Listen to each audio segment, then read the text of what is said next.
مکمل اور اکمل ہے۔ الیوم اکملت لکم دینکم واتممت علیکم نعمتی ورضیت لکم الاسلام دینا ان الدین عند اللہ الاسلام۔ سب سے سچا مذہب اور صداقت کا مذہب، سچائیت کا مذہب اور عقیدت اور حقانیت کا مذہب اگر ہے تو وہ دین اسلام ہے۔ وَمَن يَبْتَغِ غَيْرَ الْإِسْلَامِ دِينًا فَلَن يُقْبَلَ مِنْهُ۔ دین اسلام کے علاوہ کوئی اور مذہب اور مشرب اور مسلک ہمارے سامنے کوئی پیش کرے گا، بروز محشر اس کا یہ دین، اس کا یہ مذہب قبول نہیں کیا جائے گا۔ اگر کوئی مذہب اللہ کے ہاں سجدہ ہے، پسندیدہ ہے، منتخب شدہ ہے تو فرمایا وہ دین اسلام ہے۔ دین اسلام کے علاوہ کوئی اور مذہب قابل قبول نہیں ہے۔ قدم قدم پہ برکتیں، نفس نفس پہ رحمتیں، قدم قدم پہ برکتیں، نفس نفس پہ رحمتیں، جہاں جہاں سے وہ شفیع عاصیہ گزر گیا، جہاں نظر نہیں پڑی وہاں ہے رات آج تلک، وہی وہی سحر ہوئی جہاں جہاں گزر گیا۔ اور حضور آئے تو سر آفرین چھپا گئی دنیا، اندھیروں سے نکل کر روشنی میں آ گئی دنیا۔ مجھے چہروں کا زنگ اترا، ستے چہروں پہ نور آیا، حضور آئے تو انسانوں کو جینے کا شعور آیا۔ میرے واجب الاحترام قابل احترام دوستو، ساتھیوں، بزرگوں، قرآن پاک کی جو آیت اور احادیث نبویہ میں سے جو حدیث پاک تلاوت کی گئی ہے، خلاق عالم کی بارگاہ میں دعا ہے کہ مالک کائنات، خالق ارض و سماوات، قرآن و سنت کے مطابق کہنے کی، قرآن و سنت کے مطابق عملی زندگی بسر کی توفیق عطا فرمائے۔ اللہ تعالیٰ نے اپنی قدرت کاملہ سے اس انسان کامل کو تیار فرمایا۔ اس انسان کا، اس مخلوق کا اس روئے زمین پر تذکرہ تک نہ تھا۔ هل اتى على الانسان حين من الدهر لم يكن شيئا مذكورا انا خلقنا الانسان من نطفة امشاج نبتليه فجعلناه سميعا بصيرا۔ اللہ تعالیٰ نے اس انسان کامل کو پیدا فرمایا۔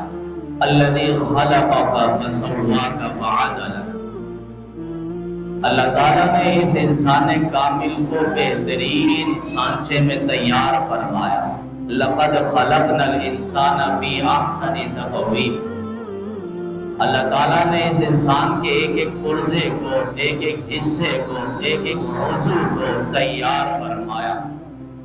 ثم خلقنا النطفة علقة فخلقنا العلقة مضغة فخلقنا المضغة عظاما فكسونا العظام لحما ثم انشأناه خلقا آخر فتبارك الله أحسن الخالقين۔ بہترین انداز میں، دل نشین انداز میں اللہ تعالیٰ نے اس انسان کامل کی تکمیل فرمائی، اس کی بناوٹ فرمائی۔ پھر اس انسان میں انبیاء کرام کو اللہ تعالیٰ نے ہر اعتبار سے کامل اور مکمل فرمایا۔ اس انسان کو اللہ تعالیٰ نے ہر اعتبار سے کامل اور مکمل فرمایا۔ انبیاء کرام کی جماعت کو اللہ تعالیٰ نے کامل اور مکمل فرمایا، اور یہ فرمایا وَمَا أَرْسَلْنَا مِن رَّسُولٍ إِلَّا لِيُطَاعَ بِإِذْنِ اللَّهِ۔ انبیاء کرام کو دنیا میں بھیجنے کا مقصد ہی یہی کہ ان کی تعلیمات پر عمل پیرا ہوا جائے، ان کی اطاعت فرمانبرداری کی جائے۔ یہ انبیاء کرام کامل اور مکمل، اور پھر انبیاء میں امام الانبیاء کو اللہ تعالیٰ نے کامل انسان بنایا اور مکمل انسان بنایا۔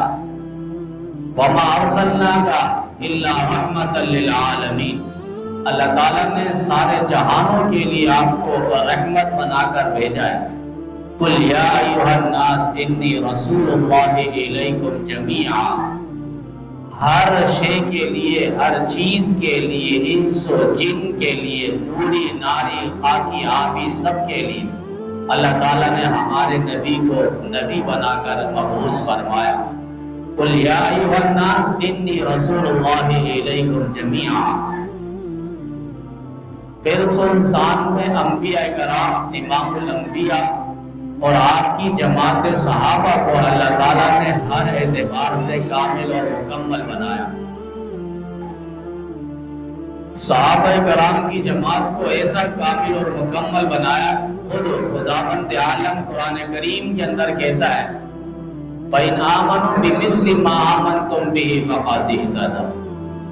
یہ جماعت صحابہ ایسے ایمان والے تھے، ایسے اسلام والے تھے، اور ایسے مومن تھے، مسلم تھے، اور ایسے محبان رسول تھے اور عشاق رسول تھے کہ خداوند عالم فرما رہے ایسے اطاعت گزار تھے، فرما بردار تھے، حبدار اور پیروکار تھے کہ اگر تم ان کے پیچھے چلو گے تم بھی ہدایت یافتہ ہو جاؤ گے، تم بھی کامیاب اور کامران ہو جاؤ گے، تم بھی فلاح اور بہبود سے ہمکنار ہو جاؤ گے، تم بھی جنت کے مکین بن جاؤ گے.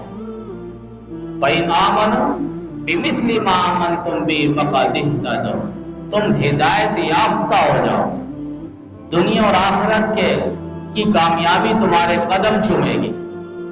یہ حضرات صحابہ کرام ایسے کامل اور مکمل لوگ تھے جن کے بارے میں اللہ رب العزت نے قرآن کریم کے اندر یہاں تک فرمایا یا ایھا النبی حسبک اللہ ومن اتبعک من المؤمنین. اے نبی آپ کے لیے اللہ کافی ہے اور آپ پر ایمان لانے والے، آپ کی اتباع کرنے والے مومنین، مسلمین، حضرات صحابہ کرام آپ کے لیے کافی ہے. یہاں اللہ کی کافی ہونا اسی کا ہی بس ہوتا، حضرات صحابہ کا ذکر نہ ہوتا. لیکن اللہ بتلانا چاہ رہے ہیں، صحابہ کرام کی اہمیت دل و دماغ کے اندر بٹھانا چاہ رہے ہیں. یہ کوئی معمولی لوگ نہیں ہیں. 1250 آیات کے اندر اللہ تعالیٰ نے ان کی تعریف کے، توصیف کے ترانے سنائے.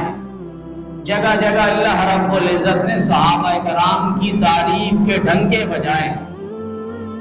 آخر تک یہاں تک کہہ دیا اولئک هم الوارثون، یہی لوگ جنت کے وارث ہیں، اور جو ان کے نقش قدم پر چلیں گے وہ جنت کے مکین ہوں گے.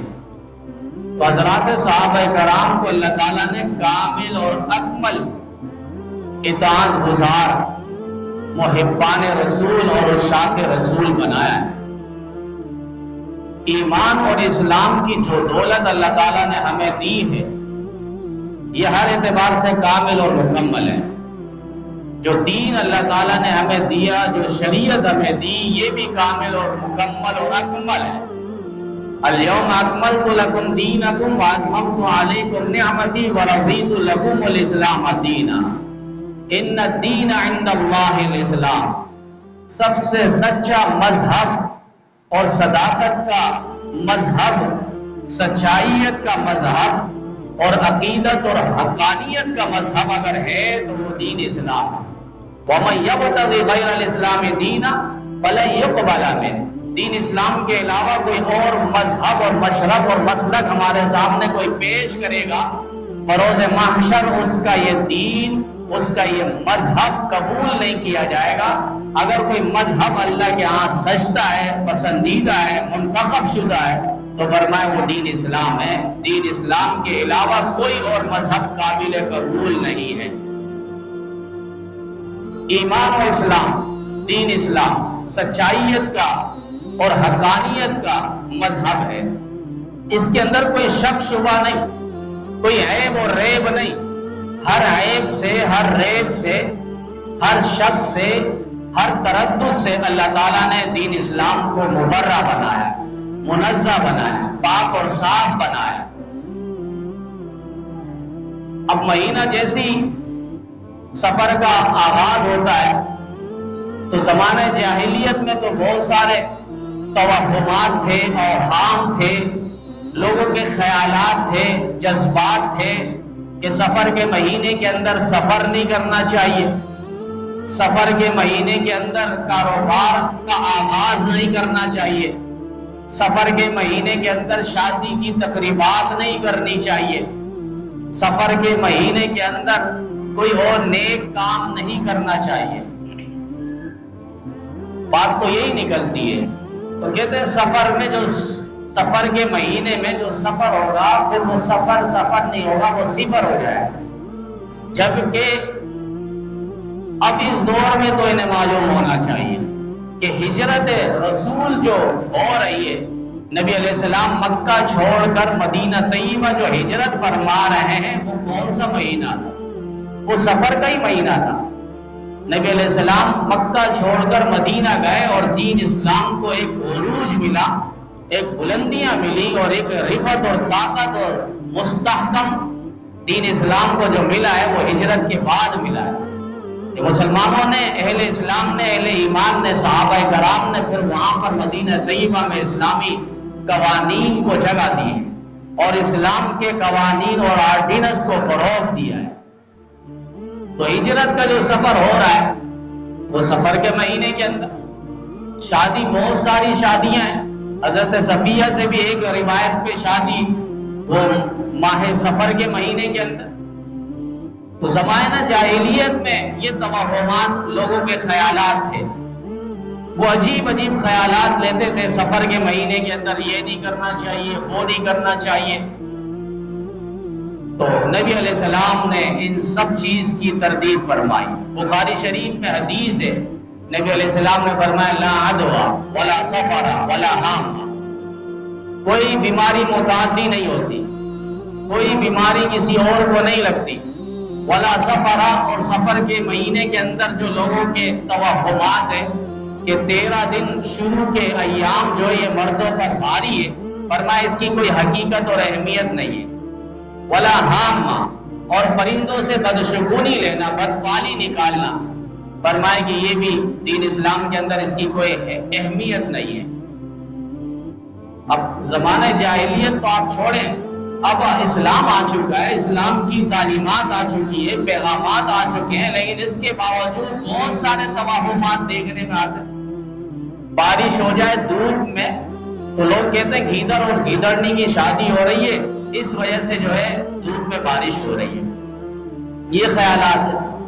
پھر چلتے ہوئے راستے پہ اگر کالی بلی یا کوئی بھی بلی راستہ کاٹ دے تو یہ جوان کا بچہ وہاں سے راستہ کاٹتا ہے، کہیں اور سے گھوم کے جاتا ہے۔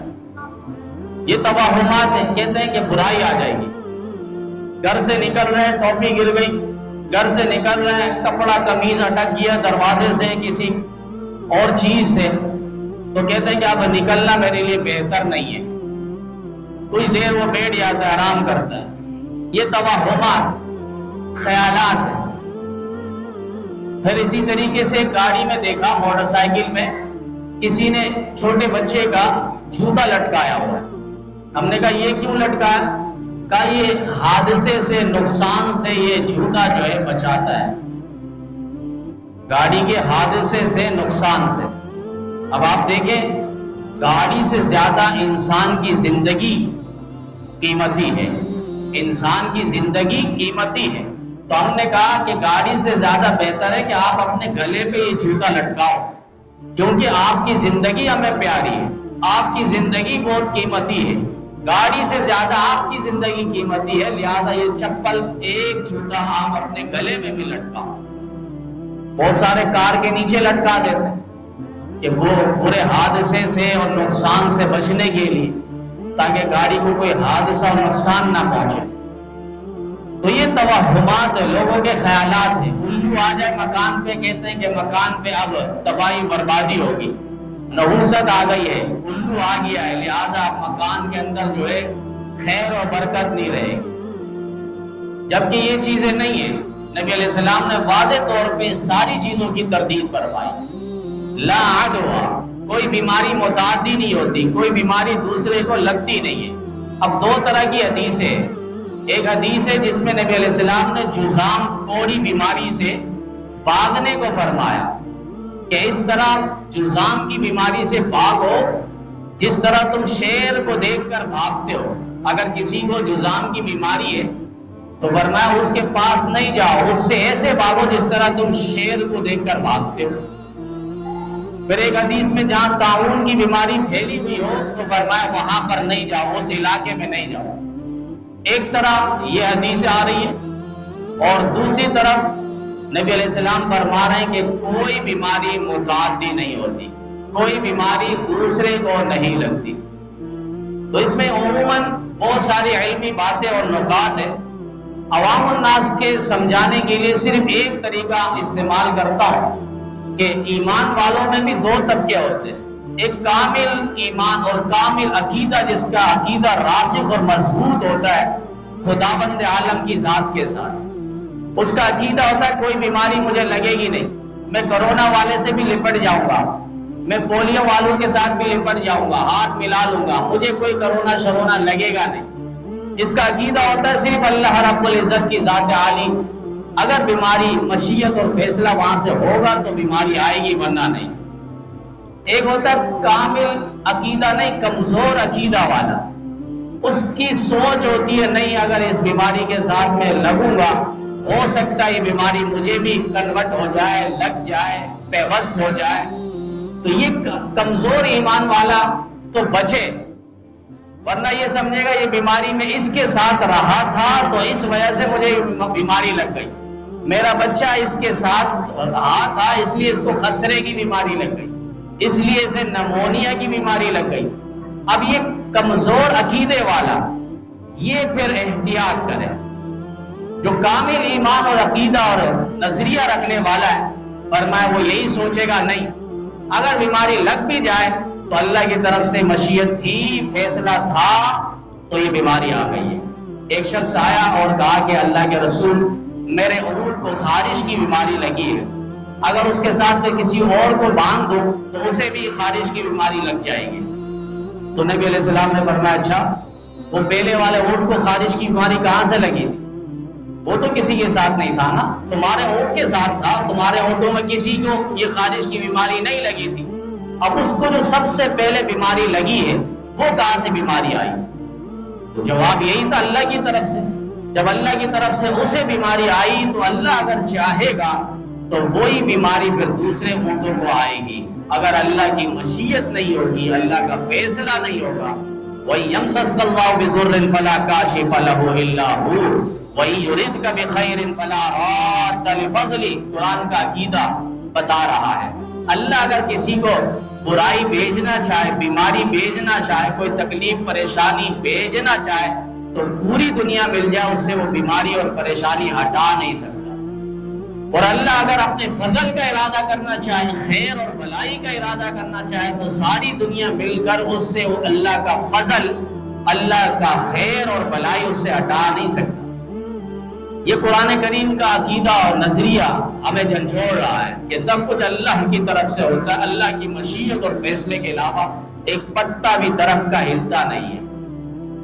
تو نبی علیہ السلام بتا رہے ہیں یہ سفر کی کوئی اہمیت نہیں ہے۔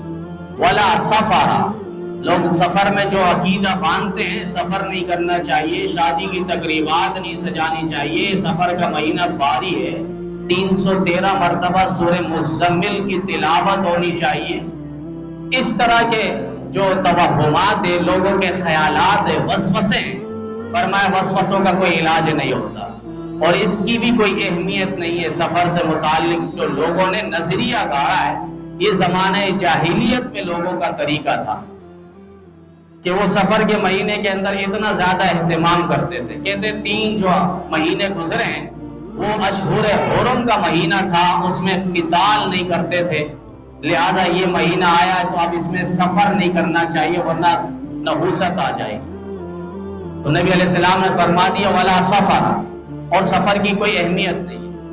اور اسی طریقے سے تیسرے نمبر پر فرمایا ولا حامہ، پرندوں سے بدشگونی لینا، بدفعلی نکالنا۔ مثلا کوا آگے بیٹھ گیا اور کہا کہ مہمان آنے والا یا برائی آنے والی، الو آ گیا، اب مکان اور جگہ جو ہے وہ تباہ برباد ہو جائے گا اور خیر اور برکت ختم ہو جائے گی۔ پرندوں سے بدشگونی نکالنا، زمانہ جاہلیت میں مشرکین جو ہے اس طرح کی بدفعلیاں نکالتے تھے، اور وہ کہتے تھے باقاعدہ پرندوں کے ناموں سے بدفعلی نکالنا اور پرندوں کی آوازوں سے بدفعلی نکالنا، پرندوں کے اڑان سے اگر وہ سیدھے طرف اڑے تو کہتے ہیں اب خیر ہے، اچھا ہے، اور اگر الٹے طرف اڑ جائے تو کہتے ہیں برائی ہے، نقصان ہے، اب ہمیں چلنا نہیں چاہیے، یہ کام کرنا نہیں چاہیے۔ اسی ضمن ایک مسئلہ سمجھ لیں کہ بعض قرآن کریم سے فعل نکالتے ہیں۔ ایک نیک فعل ہے، نیک فعل کا معنی جس طرح احادیث کے اندر نبی علیہ السلام سے ثابت ہے، صلح حدیبیہ کے موقع پہ مشرکین مکہ سے صلح حدیبیہ کے مقام پہ نبی علیہ السلام چاہ رہے تھے ان کے ساتھ صلح ہو جائے کسی طرح، تو بات بن نہیں رہی تھی، شرائط کی وجہ سے یا کوئی اور وجہ کی بنیاد پر۔ تو ان میں سے ایک شخص آیا جس کا نام سہیل بن عامر تھا، بعد میں یہ صحابی بنے رضی اللہ عنہ۔ نبی علیہ السلام نے نام پوچھا، کہا سہیل بن عامر۔ اب نبی علیہ السلام نے ان کے نام سے ایک نیک فعلی نکالی اور فرمایا قد سہل لکم من امرکم، اب تمہارا معاملہ بہت آسان ہو گیا۔ سہیل مانے سہل سے، سہل کا معنی آسان ہو جانا، یہ نام سے فرمایا کہ ایک نیک فعلی نکالنا۔ حضرت بریدہ اسلمی رضی اللہ تعالیٰ عنہ یہ 70 قیدیوں کے ساتھ اپنے قبیلے کے 70 لوگوں کو لے کر نبی علیہ السلام کے پاس آئے اپنے بندے لینے کے لیے۔ تو نبی علیہ السلام نے نام پوچھا، کہا انا بریدہ، تو نبی علیہ السلام نے ان کے نام سے نیک فعلی نکالی اور کہا بردا امرنا وصلحا، اب ہمارا معاملہ ٹھنڈا ہو گیا اور صلح عن قریب ہو جائے گی۔ تو نیک فعلی نکالنا، کسی حافظ قرآن کو دیکھ لیا، کسی قاری قرآن کو، نیک انسان کو، نمازی کو صبح صبح دیکھ لیا، فرمایا کہ اب اس سے نیک فعلی نکالنا کہ پورا دن انشاءاللہ اچھا گزرے گا، تو ٹھیک ہے نیک فعلی نکال سکتے ہیں، بد فعلی نہ نکالیں۔ کوئی اگر بے دین آ گیا یا گناہگار اور فاسق اور فاجر آ گیا، اس سے بدشگونی نہ نکالیں، بد فعلی نہ نکالیں کہ اب میرا پورا دن منظور جائے گا۔ اب ایک شخص اسی طرح باہر نکلا اور لوگوں کو کہنے لگا کہ میں نے آج فلاں کا چہرہ دیکھا، اس وجہ سے جو ہے میرے اوپر یہ مصیبت آ گئی۔ تو ایک سمجھدار نے کہا کہ بھائی آپ سب سے پہلے نیند سے اٹھنے کے بعد اپنا ہی چہرہ آپ نے شیشے میں دیکھا تھا، اپنا ہی چہرہ دیکھا تھا، بعد میں دوسرے والوں کا آپ نے چہرہ دیکھا تھا۔ جیسے ایک زمانے میں ایک بادشاہ تھا اور اس میں یہ بات مشہور تھی، علاقے میں ایک شخص تھا، اس کی صرف ایک آنکھ تھی اور وہ بدصورت تھا، اور اس کے بارے میں یہ مشہور تھا کہ جو بھی اسے صبح صبح ایک نظر دیکھ لے تو دیکھنے والے پر کوئی نہ کوئی مصیبت آئے گی۔ بادشاہ نے کہا ذرا اس کو آزماؤ، کل میں اس کو سب سے پہلے دیکھوں گا، دیکھتا ہوں مجھے کیا مصیبت آتی ہے۔ وزیروں کو کہہ دیا میرے محل کے دروازے پہ اس کو کھڑا کر دینا صبح لاتے ہی۔ صبح بیدار ہوا بادشاہ اور دروازہ کھولا اور سب سے پہلے اسی نابین ایک آنکھ والے شخص پر بادشاہ کی نظر پڑی۔ بادشاہ نے اس کا چہرہ دیکھا، دروازہ بند کر دیا، اندر اپنے کام میں لگ کے چپل پہن کے آ رہا تھا تو چپل کے اندر سانپ تھا جس نے اس کو ڈنگ مارا، زہر اس کے پاؤں میں پھیل گیا۔ بادشاہ نے شور مچایا، وزراء اندر آئے اور اندر آنے کے بعد فوراً شاہی محل کے اندر طبیب ہوتے ہیں ان کو بلوایا گیا اور بہت زیادہ علاج کے بعد کچھ فرق محسوس ہوا۔ پھر بادشاہ کو کہا گیا کہ آپ نے ابھی کچھ وقت تک کے لیے آرام کرنا ہوگا، کچھ دن کے لیے آرام کے لیے وہ بستر پہ لیٹ گئے۔ بستر کے بعد جب وہ صحت یاب ہو گئے پھر اپنے شاہی محل پہ آ کر بیٹھے اور کہا کہ اس شخص کو لے کر آؤ، وہ تو واقعی اتنا منحوس ہے کہ اس کو دیکھنے کے بعد تو مجھے سانپ نے ڈنگ مار دیا، ڈس دیا اور زہر پھیل گیا۔ اب اس کو لایا گیا تو بادشاہ نے کہا کہ اب اس کو جلا وطن کرو، اس ملک سے اس کو باہر نکالو۔ وہ فریاد کرنے لگا کہ بادشاہ سلامت، اللہ آپ پر رحم کرے، آپ مجھے اس اپنے وطن سے مجھے باہر نہ نکالیں۔ تو ایک وزیر سمجھدار تھا اور اس نے کہا کہ بادشاہ آپ نے اس کا چہرہ دیکھا تھا، آپ کو سانپ نے ڈسا، لیکن اس نے بھی تو آپ کا چہرہ دیکھا ہے، جس کی وجہ سے یہ بیچارہ اس دن سے لے کر اب تک قید و بند کے اندر ہے، جیل کے اندر بند ہے۔ تو آپ بتائیں کون ہے دونوں میں سے جو اچھا ہے یا برا ہے؟ بادشاہ یہ سن کر تھوڑا سوچنے پر مجبور ہوا کہ میں منحوس ہوں یا یہ شخص منحوس ہے۔ اب اگر مجھے تکلیف پہنچی تو اسے بھی تکلیف پہنچی، یہ بیچارہ بھی قید و بند فالتو میں جیل کے اندر چلا گیا مجھے دیکھنے کے بعد۔ تو بعض اوقات ایسا ہی ہوتا ہے، انسان صبح اٹھتے ہی سب سے پہلے اپنا چہرہ دیکھتا ہے اور دیکھنے کے بعد پھر باہر جاتا ہے، دوسرے کو دیکھ کر وہ پھر قیاس کرتا ہے کہ بھائی اس کو میں نے دیکھا اس لیے میرا پورا دن جو ہے نقصان پہ گزرا اور تکلیف اور پریشانی میں گزرا۔ تو یہ بدفعلی نہ نکالا جائے، نیک فعلی نکال سکتے۔ باقی قرآن کریم سے فعل کسی صورت میں بھی نکالنا جائز نہیں ہے، چاہے کام کے لیے ہو یا بچے کے نام کے لیے ہو، کسی صورت میں بھی قرآن کریم سے فعل نہیں نکال سکتے۔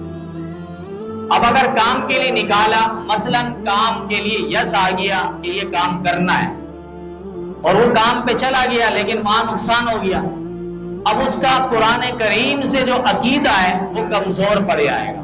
وہ سوچے گا کہ میں نے تو قرآن کریم سے فعل نکالا تھا، میرے ساتھ یہ کیوں ہو گیا؟ تو قرآن کریم کو معاذ اللہ وہ غلط کمزور اس کا ایمان پڑ جائے گا۔ اسی لیے قرآن کریم سے فعل نکالنا علماء نے منع فرمایا۔ پھر اسی طریقے سے پرندوں سے فعل نکالتے ہیں، فٹ پاتھ پہ بیٹھا ہوا شخص ہے، وہ طوطے لے کے بیٹھا ہوتا ہے اور کہتے ہیں ہمارا بھی فعل نکال دو۔ اب وہ طوطا فعل لے کر بیٹھا ہوتا ہے، پرچیاں نکالنا ہوتا ہے کہ یہ پرچی نکالے گا، اس میں دیکھیں گے اس کی کتنی شادی ہوگی، اس کا کاروبار کہاں تک جائے گا۔ وہ بیچارہ جو فٹ پاتھ پہ بیٹھا ہوا ہے اس کا اپنا یہ حال ہے کہ وہ فٹ پاتھ پہ بیٹھا ہوا ہے، دوسروں کی قسمت، میرے اور آپ کی قسمت آزمانے کے لیے فٹ پاتھ پہ بیٹھا ہے اور طوطے لے کر پرچیاں نکلوا رہا ہے قسمت آزمانے کے لیے۔ نبی علیہ السلام نے فرما دیا بدشگونی نکالنے والا اور فعل نکالنے والے کے پاس اگر کوئی جاتا ہے، فرمایا کہ اس کی 40 راتوں کی عبادت اللہ تعالیٰ نماز قبول نہیں فرمائیں گے، اور یہاں تک فرمایا کہ اس نے شرک کیا 3 مرتبہ نبی علیہ السلام نے فرمایا، کیونکہ اس کا عقیدہ یہاں تک چلا گیا، کمزور پڑی ہے، ایک پرچی کے پیچھے اس کا ایمان اٹکا ہوا ہے۔ تو پرندوں کے ذریعے فرمایا کہ یہ بدشگونی لینا، یہ پرندہ آ گیا تو میرا یہ نقصان ہوگا۔ جو نبی اپنی امت کو یہاں تک بتا کے گئے کہ سوتے وقت بستر کو جھاڑ کے سونا، ایسا نہ ہو اس میں کوئی سانپ اور بچھو اور نیبلا نکل جائے۔ اب آپ مجھے بتائیں، ہم روزانہ بستر جھاڑتے ہیں، کبھی ہم نے سانپ دیکھا؟ کبھی بھی نہیں دیکھا۔ یہاں تک جب نبی بتا کے گئے، مبادا کوئی بسا اوقات ایسا کوئی وقت آ جائے کہ بستر پہ یہ چیز مل جائے، فرمایا جھاڑ کے سو۔ کیا وہ نبی نہیں بتلاتے اگر اس سفر کے مہینے کے اندر اتنی بلائیں آسمان سے اتر رہی ہے، مصیبتیں اتر رہی ہیں، پریشانیاں آئے گی، تو نبی علیہ السلام کیا یہاں تک امت کو بتا کر نہ جاتے؟